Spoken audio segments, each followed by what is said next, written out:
அலோக் சங்கரோட வீடியோ ஒன்று சமீபத்தில் பார்த்தேன். அதாவது திராவிடர் கழகம் நடத்திருந்த நீட் எதிர்ப்பு இருசக்கர வாகன பரப்புரை பயணத்திற்கு தாவேக்கா அரசு மறுப்பு தெரிவித்தது சரிதான்.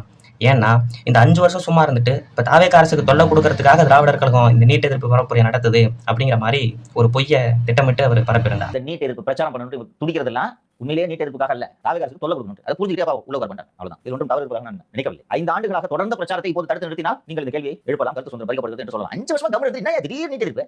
இந்த 5 வருஷத்துல திராவிடர் கழகம் நீட் எதிர்ப்புக்காக எதுவுமே பண்ணலையா அப்படின்னு கேட்டா 2021 இந்த நீட்டான வழக்கு அதை எப்படி கையாளணும்னு சொல்லி அனைத்து கட்சிகளையும் கூட்டி திராவிடர் கழகத்துல அனைத்து கட்சி கூட்டம் பெரியார் திடல்ல திராவிடர் கழகம் நடத்துனுச்சு. அதுக்கு பிறகு பார்த்தோம்னா 2022 திராவிடர் கழக தலைவர் தமிழர் தலைவர் மாண்புமிகு ஆசிரியர் கி வீரமணி அவர்கள் நாகர்கோவிலில் தொடங்கி சென்னை வரைக்கும் தமிழ்நாடு முழுவதும் ஒரு நாளைக்கு 2 கூட்டம்னு சொல்லி தமிழ்நாடு தழுவிய அளவில் இந்த நீட் தேர்வுக்கு எதிரான பிரச்சார பரப்புரை பயணத்தை செஞ்சார். 2023 ஆகஸ்ட் 22ஆம் தேதி திராவிட மாணவர் கழகம் திராவிடர் கழக இளைஞரணி சார்பில் தமிழ்நாடு தழுவிய அளவில் கண்டன ஆர்ப்பாட்டத்தை நடத்துகிறோம். 2024 அனைத்து கட்சிகளையும் ஒருங்கிணைத்து சென்னையில் இனியும் தேவையா நீட் தேர்வு அப்படிங்கிற பெயரில் திராவிட மாணவர் கழகத்தின் சார்பில் கண்டன ஆர்ப்பாட்டத்தை நடத்துகிறோம்.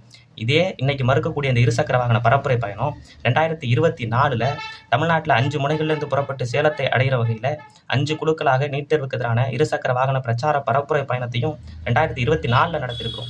இதெல்லாம் கடந்த 5 வருஷங்களில் பண்ணது தான்.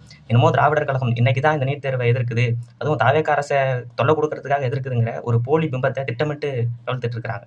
கடந்த 2010 இந்த நீட் தேர்வுக்கு எதிரான களத்தில் நிற்கக்கூடிய அமைப்பு திராவிடர் கழகம். இந்த தாவேக்கா அரசை எதிர்க்கணும் அப்படிங்கிறதுக்காக இந்த பரப்புரை கிடையாது. முழுக்க சொல்லணும்னா இந்த நீட் தேர்வு அப்படிங்கிறது ஒன்றிய பாஜக அரசுக்கு எதிராக நீட்டையும் இடபிள்யூஎஸையும் ஒழிக்க வேண்டும் என்பதை வலியுறுத்தி தான். இன்னும் சொல்லணும்னா நீட்டு விளக்கில் நாங்களும் இருக்கிறோம், எங்களுடைய நிலைப்பாடும் அதுதான், நீட்டிலேருந்து தமிழ்நாட்டுக்கு விளக்கு வேணும்னு சொல்லக்கூடிய தாவேக்கா அரசுக்கும் ஒரு ஆதரவான பரப்புரையாக தான் இந்த பயணம் அமைஞ்சிருக்கிறோம். ஆனால் நாங்கள் அப்படியும் சொல்லிட்டு நாங்களும் நீட் தேர்வை எதிர்க்கிறோம்னு சொல்லிட்டு ஆனால் நீட் தேர்வு எதிர்ப்பு பரப்புரைக்கு அனுமதி கொடுக்க மாட்டோம், பெரியார் எங்களோட கொள்கை தலைவர், ஆனால் இந்த பரப்புரைக்கு தொடங்கக்கூடிய பெரியார் திடலில் போலீஸை குவிச்சு அதிகாரத்தை அத்துமீறலில் ஈடுபடுவோம் அப்படின்னு சொல்லக்கூடியது எந்த நிலைப்பாட்டில் இந்த தாவேக்கா அரசு இருக்குது அப்படிங்கிறது நமக்கு புரியல. குறிப்பாக சொல்லணும்னா அந்த தாவேக்கா அரசினுடைய அமைச்சர் நிர்மல்குமார் ஒரு செய்தியை சொல்லியிருக்கார், மருத்துவம் பற்றி தான் படிப்பா அப்படின்னு, ஏன் வேற எதுவும் படிக்கலாமே அப்படின்னு. இந்த கேள்வியை நீங்கள் ஒரு பார்ப்பனர்கள் கூடியிருக்கக்கூடிய பார்ப்பன மாணவர்கள் கூடியிருக்கக்கூடிய இடத்துல போய் கேட்பீங்களா? ஏங்க உங்களுக்கு படிப்பு மட்டும்தான் முக்கியமா, ஏன் மற்ற தொழிலை பார்க்கக்கூடாதுன்னு பார்ப்பன மாணவர்களுக்கு நீங்கள் அறிவுரை கூறுவீங்களா?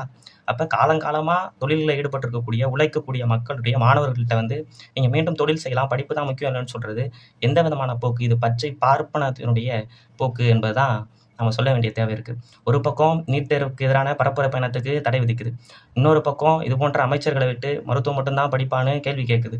இதெல்லாம் நீங்கள் யார் அப்படிங்கிறத இந்த மக்கள் புரிஞ்சுக்கிறதுக்கான வாய்ப்பாக தான் நாங்கள் பார்க்குறோம்.